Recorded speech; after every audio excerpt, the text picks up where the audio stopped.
बिस्मिल्लाहिर्रहमानिर्रहीम। अस्सलाम वालेकुम। मैं इमरान दानिश और आप देख रहे हैं इमरान फूड पॉइंट। आज हम बना रहे हैं चिकन बोनलेस हांडी। ये हांडी बहुत ही मज़े की बनती है और बनाने में भी बहुत आसान है। तो रेसिपी शुरू करते हैं। बिस्मिल्लाहिर्रहमानिर्रहीम। एक कढ़ाई में आधा कप तेल लेंगे। तेल जब थोड़ा गर्म हो जाएगा तो इसमें हमने एक अदद बारीक चॉप किया हुआ प्याज शामिल करना है। प्याज शामिल करने के बाद इसको हमने 2 से 3 मिनट तक पकाना है, यहाँ तक कि प्याज नरम हो जाए। यहाँ पर प्याज को पकते हुए तकरीबन 2 मिनट हो चुके हैं। अब इसमें हमने टमाटर शामिल करने हैं। टमाटर शामिल करके इसको प्याज के साथ अच्छी तरह मिक्स कर लेंगे।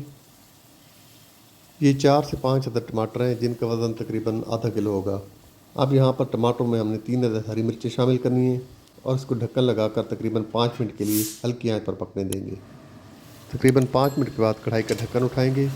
यहाँ पर टमाटर हमारे नरम हो चुके हैं।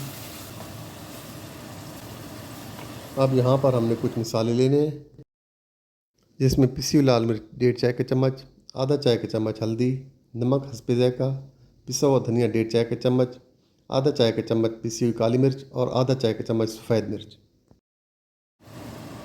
मसाले हम टमाटरों में शामिल करके अच्छी तरह मिक्स कर लेंगे। मसाला शामिल करने के बाद टमाटरों को मज़ीद 1 से 2 मिनट तक पकाएंगे। अब इन टमाटर और प्याज को हम एक जग में निकाल लेंगे और इनको बारीक पीस लेंगे। अब यहाँ पर कढ़ाई में 1.5 कप तेल लेंगे। तेल जब थोड़ा गर्म हो जाएगा तो इसमें हमने चिकन शामिल करना है। ये चिकन बोनलेस लिया है और ये क्यूब्स की शक्ल में कटा हुआ है। सारे चिकन को हम तेल में शामिल कर लेंगे। अब यहाँ पर चिकन को हम पकाएंगे। चिकन को हमने इसकी रंगत तब्दील होने तक पकाना है। जैसे ही चिकन की रंगत तब्दील होगी, इसमें हमने अदरक लहसुन का पेस्ट शामिल कर देना है। अदरक लहसुन का पेस्ट शामिल करके मज़ीद इसको 1 से 2 मिनट तक पकाएंगे। अब यहाँ पर चिकन में हमने टमाटरों का मिक्सचर शामिल कर देना है। इस मिक्सचर को चिकन के साथ अच्छी तरह मिक्स कर लेंगे और ढक्कन लगाकर तकरीबन 10 मिनट के लिए पकने देंगे। 10 मिनट के बाद टमाटरों का पानी तकरीबन खुश्क हो चुका है। अब इसमें चम्मच चलाकर थोड़ी देर के लिए पकने देंगे। तकरीबन 1 से 2 मिनट पकने के बाद इसमें हमने दही को शामिल करना है। ये दही आधा कप है जिसको अच्छी तरह फेंट लिया है। दही को चिकन के साथ अच्छी तरह मिक्स करेंगे और इसको बग़ैर ढक्कन लगाए दही का पानी खुश्क होने तक पकाएंगे। अब इसमें 1 चम्मच चीनी शामिल करेंगे। चीनी टमाटर और दही की खटास को बैलेंस कर लेगी, बहुत ही मज़ेदार बनेगा। अब यहाँ पर आधा चाय का चम्मच पिसा हुआ गरम मसाला शामिल करेंगे। तो चिकन के साथ अच्छी तरह मिक्स कर लेंगे। यहाँ पर दही का पानी भी बिल्कुल खुश्क हो गया है और तेल अलहदा हो गया है। अब इसमें हमने क्रीम या मलाई को शामिल करना है। ये 2 पैकेट क्रीम है जिसको हमने चिकन में शामिल करना है।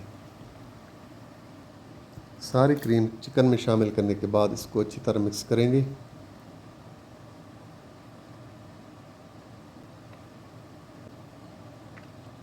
जब क्रीम मिसालों और चिकन के साथ बिल्कुल यकजान हो जाए तो इसमें हमने कसूरी मेथी शामिल करनी है और साथ ही इसमें आधा चाय का चम्मच भुना कुटा हुआ सफ़ेद ज़ीरा शामिल करेंगे और इनको अच्छी तरह मिक्स कर देंगे। कसूरी मेथी और सफ़ेद ज़ीरे को अच्छी तरह मिक्स करने के बाद इसको ढक्कन लगाकर तकरीबन 5 मिनट के लिए दम पे रख देंगे। तकरीबन 5 मिनट के बाद माशाल्लाह चिकन बोनलेस हांडी हमारी तकरीबन तैयार हो चुकी है। बहुत ही ज़बरदस्त खुशबू आ रही है और इसकी ग्रेवी भी बहुत मज़े की बनी है माशाल्लाह। एक बाउल में निकालेंगे। चिकन के ऊपर एक मक्खन का छोटा सा पीस रखेंगे और इसमें बारीक कटी हुई अदरक, हरी मिर्चें और हरा धनिया से इसको गार्निश करेंगे। माशाल्लाह बहुत ही ज़बरदस्त लुक है और टेस्ट भी बहुत ही आला है माशाल्लाह। आप भी ये रेसिपी ज़रूर ट्राई करें, इंशाल्लाह ज़रूर पसंद आएगी। रेसिपी अच्छी लगे तो इसको लाइक और शेयर ज़रूर कीजिए और हमारे चैनल को सब्सक्राइब भी ज़रूर कीजिए। बहुत शुक्रिया।